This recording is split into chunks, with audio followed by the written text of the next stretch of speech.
Translation localization, yes, very, very important still today, but this is all about speaking the language with the voice of the customers. Because that's what localization should deliver. It should make your communication, your products, your content really relevant and familiar with those people who are customers. Disruptive technology, yes, for sure, but actually consumers, customers are really disruptive. Storytelling. Yes, I know for marketing people storytelling is a word that they like to use, but I keep telling them, please, could you please also talk about story selling? Because we need to tell a story, but we need to sell it. Because at the end of the day, every piece of marketing, every piece of communication is a sales enabler. Sometimes people write a very nice case study and they describe a product, how a product is used by a client, and it's very narrative, it's very descriptive. Great, but okay, what's next? It should be used as a sales enabler. It should be used as something to convince customers. So it's about selling the story more than just telling it only. Cost management. Okay, I'm not going to talk about money now, but cost management is a huge concern and a huge challenge for all of us. But how to turn cost management into cost leadership? Because if you manage your cost, or if we manage our cost properly and effectively, we are going to deliver cost leadership, which is another word to say we're going to make the most of the money to be better than competition and to delight customers. And these words, which are here, are much more impactful for executives than these words. That's my experience. Because when a marketing executive is hearing about localization, translation, interesting, but when it's about the language of customers, wow, this is resonating much louder than just translating. So sometimes it means the same thing, like effectiveness and management. You might say, oh yeah, I want to focus on how I manage the content, but when you have a meeting with a client or with a stakeholder in your company, talking about effectiveness might just be a better word to actually trigger off some positive reaction. So that's why we are using this as game changers for mindsets as well. So it's sometimes good to change the mindset of some people, and also this is a good picture or a good overview of what it means to address most of the world as opposed to the rest of the world, which is probably something very relevant in US companies like mine, but if you work for a European or Asian company, that might be less painful. So, speaking the language of customers. As I said, many people might say, yes, I want to talk in French to my French customers. Yes, for sure. But in the digital world, in my opinion, in my experience, it should be really on three fronts: linguistic front, cultural front, and functional front. So that's for me the holistic language of customers. Of course, linguistically effective content is important because that's what the client wants. I need to understand content based on spelling, syntax, vocabulary, etc. I need effective language, powerful words. That's very important. So, linguistically effective content is and remains very important. But in this world, which is now so digital, the cultural effectiveness and the functional effectiveness are equally important. Culturally, of course, the client would say that, the client needs to adopt the content based on values, based on references, based on emotions, really on emotions. And that's why, you need to go beyond words. And functionally relevant content is important as well. Because I remember, not in my company, but in another company, that's a story that a friend told me. They had created great content. They invested a lot of money creating great content, localizing this content very effectively.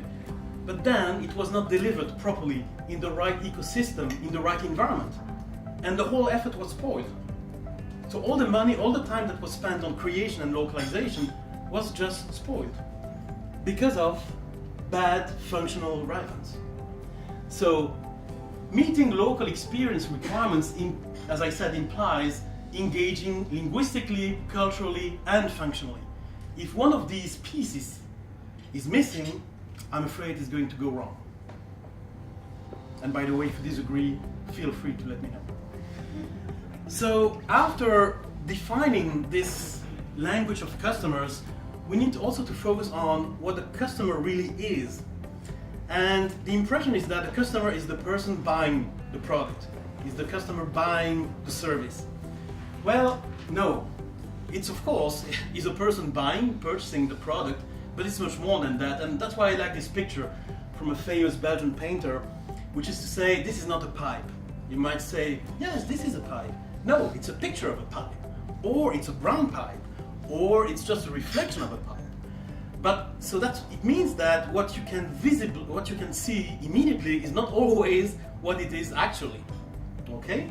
So breaking down impression is necessary to go beyond, above and beyond, to what I call augment customer reality. Reality of the customer is more than just buying or selling, if he's not happy with the product afterwards. So I'm sure you know those concept of Russian dolls. Well, a customer is a number of Russian dolls. He's purchasing, he's deciding, making decisions for himself first, or for other people. He's sharing, he's asking, he's comparing. He's struggling sometimes because he cannot find your product, or he's searching and he's looking. So all these roles, all these facets of the customer is really related to what I call micro experiences. And micro experiences go hand in hand with snackable content. I know I mentioned there is at least one person in the room who saw this presentation in the Silicon Valley, Yuka. But it's very important because today I think that delivering snackable content is even more important than ever before. So micro experiences, when you look at what a customer does or does not, in some cases, those micro experiences have to be considered rather than just some sort of mainstream or linear experience that probably doesn't really match what the customer does eventually at the end of the day. So behavior, locations and moments require globalization, localization, customization at the speed of now, at the speed of where the customer is. So, having said something about snackable content, this is how we define snackable content. What it has to be, from a creation and from a localization perspective, both, and of course from a delivery perspective. It has to be topical, it has to be actionable.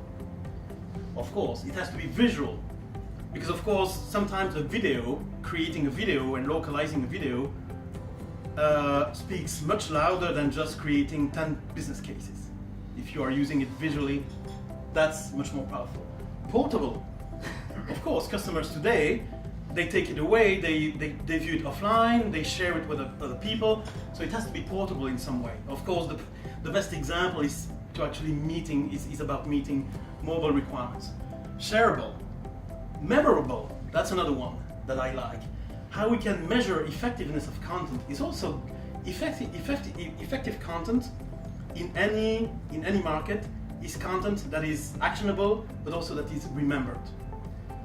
If content is not remembered, it means that there is something missing. Maybe it's not powerful enough, maybe it's well created but badly localized, who knows. Contextual and modular. So these are also criteria, so this is for us just a piece of the picture of my performance effectiveness in terms of content in my company. Because some people ask me, what are your KPIs, where you have some of them here. I cannot dive into more details now, but I'm happy to tell you more if you are interested. So after saying that, there is another question that comes up, which is how to prioritize globalization efforts. Because many people are saying, do we translate or not? Okay, yes, it's a good question for sure. But it's probably not enough to say that, because in many companies there is more than just black and white, translated or not. So this is the picture that I've been applying for some time. It's a simplified picture because the real one is awful. I'm going to share that today. But essentially there are 4 buckets of content that we identified, and then within each bucket we have different criteria. But when we start from leveraged content, moving to translated content, localized content and customized content. Obviously today the focus is here. That's where we stand. there's still some content that is just translated or even leveraged. But when I look at what even competitors or clients do, they also focus much on these ones, because these are buckets where the actual experience is really built and is really sustained. So sometimes the discussion is less simple than what it seems. It cannot just be, do we do it or not? It's probably, how do we do it? When do we do it? For who? Etc. So there are many questions actually being cascaded from the initial point. And last but not least, as I said, just a quick word on how to make this stand from the crowd. So this might be applicable to you if you are leading those efforts in your company, or this may be applicable to your suppliers. Sometimes suppliers, they want to be better, they want to serve you better, more effectively. Well, in my experience, and that's not only related to Nielsen, but also in my previous life at HP, for instance, it's always start as a business service. Globalization, digital globalization, or even sometimes marketing, start as a business service, which is probably necessary, but it's not great, because a service is a service, unfortunately.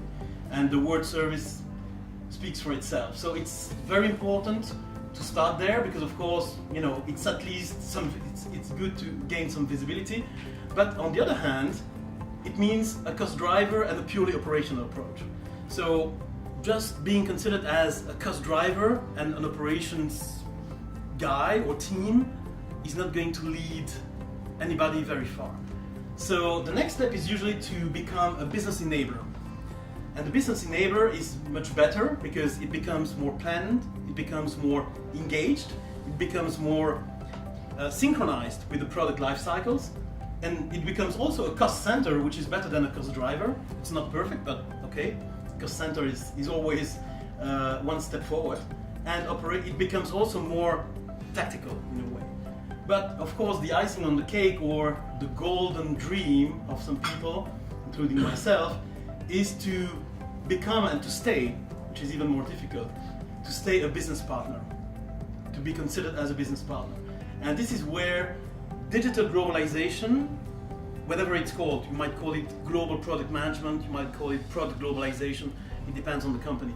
But the practice or the center of excellence that you are leading is now more integrated, not just connected, more integrated, but also driving profit and being as operational, as tactical and strategic.